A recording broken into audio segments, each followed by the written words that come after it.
the impermanence of life and the kind of pride that we have in impermanent things.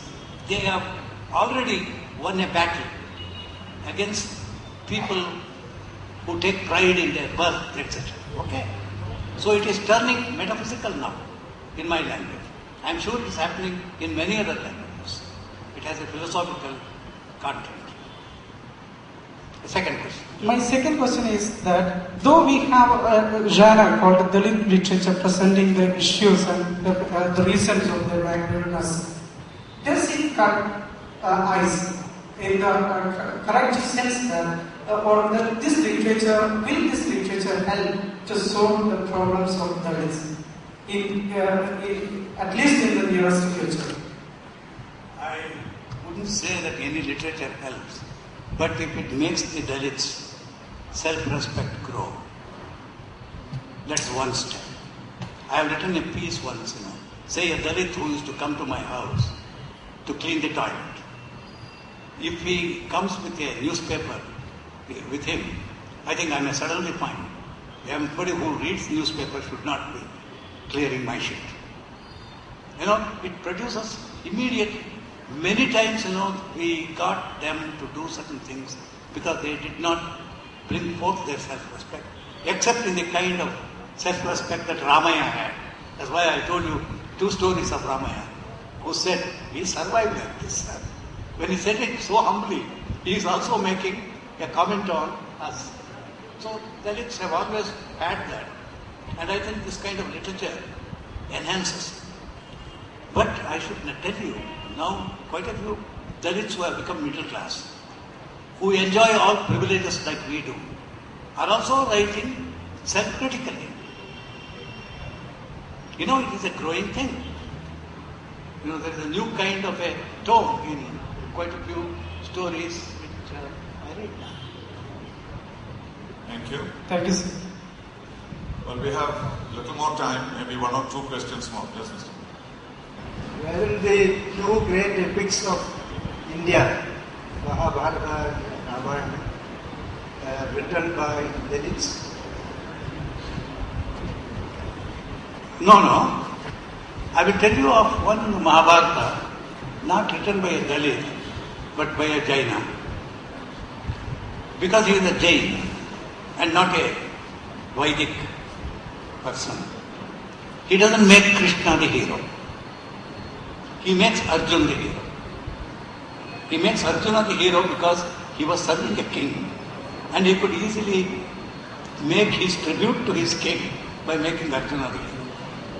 But in the end, do you know what he says? Karna Rasayana Dapa. He glorifies only Karna. So goes beyond his king. So writers have different ways of going beyond their caste, their privileges and so on. And hence, whether these 2, for instance, Ramayana is written by Valmiki, who was once a hunter himself. Okay? And we say that the dukkha, the vishal, that was caused by the death of one of the birds, made him write Ramayana. And it's a very sensible argument because Ramayana is a story of viraha from the beginning to the end. The Krauncha Mithuna, one of them is dead, and that viraha is woven into Ramayana. So at least I can say whether they are upper class or lower class, all great literature has its origin in sorrow, in dukkha, in bewildering questions about life and death, not in glorifying wealth and things like that. That is true of great literature anyway. There is a question of Shambhuka also. Shambhuka, there are many variations, I should tell you. Kuvempu wrote a great play called Shudra Tapasvi, where a Shudra is doing tapas and Rama has to punish him, and then he punishes him, but he can't punish him. In his play, the arrow comes back to him. But there is another variation of Shambhuka's story. Shambhuka is guilty of not doing tapas because he is a Shudra. He wants to go Sakai to something with his own body. Now, when somebody desires not only to be released, but keep the body. It's a kind of, what is the word in Greek for overpride? Hubris. So he suffers from a hubris because he wants to take his own body into. So there are two interpretations. But all these have been noted by writers and then recorded. Thank you. I believe there is someone up there on the balcony. You have a mic? Yes, go ahead. Sir, I was just wondering, how does, in an occasion like this, when the Dalits become the subject of study here, how does this occasion contribute to the emancipation of the Dalits, apart from being just confined to being an intellectual discussion on them? You know, if the Dalits read what Devanur Mahadeva writes, or what the Marathi writers write, if they are literate, or if it is given to them, I think the first change is development of self-respect. Literature ultimately can achieve not actual changes, but a transformation of the self-reflective mind into self-respect.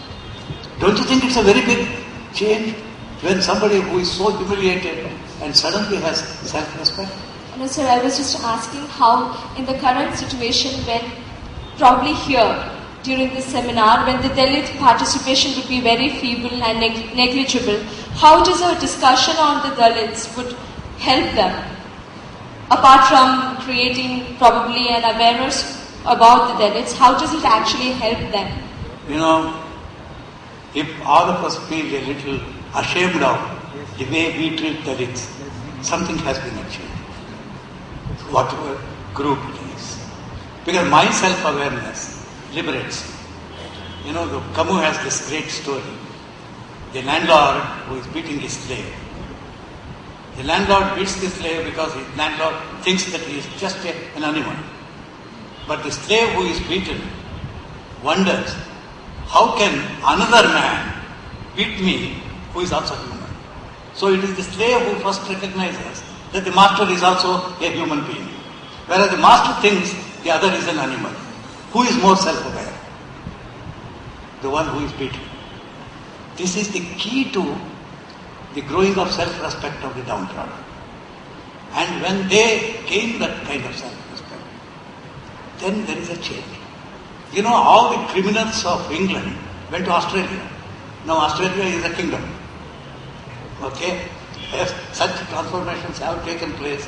Is it not so, sir? You know, all ex-criminals become prime ministers and so on. Even here, we see this transformation taking place in Karnataka. Some scoundrels have become ministers. Okay? You see, you know, this transformation keeps happening in society. Thank you, sir. Thank you. I believe one more question from up there. With that, we'll have to conclude because we are running out of time. One more question from the balcony. Rameshwar, I'm Rameshwar Solanke, Nanded from Maharashtra. Sir, I have one question. You have talked about the Dalit presence in medieval Kannada literature.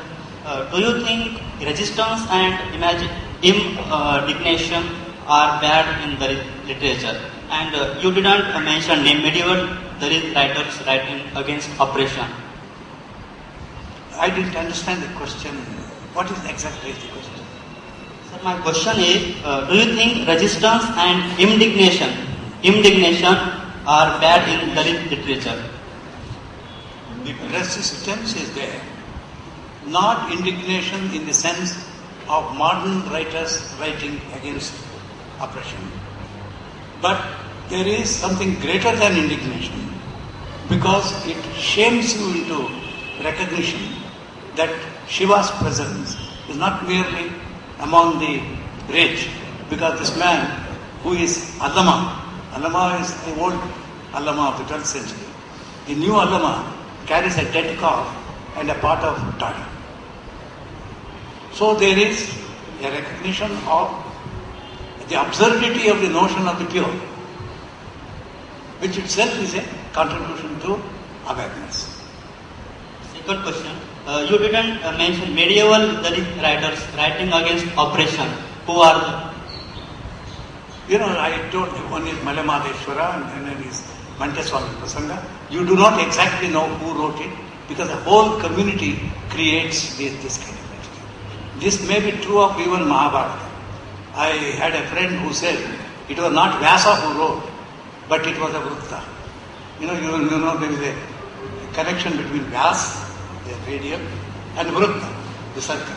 So it was not Vyasa, but Vrutta. This is true of all epics, And when you say it's Vyasa, it is Vrutta. It's whole community created. Thank you, sir. Thank you. One last question from up there, from the balcony. Is there one?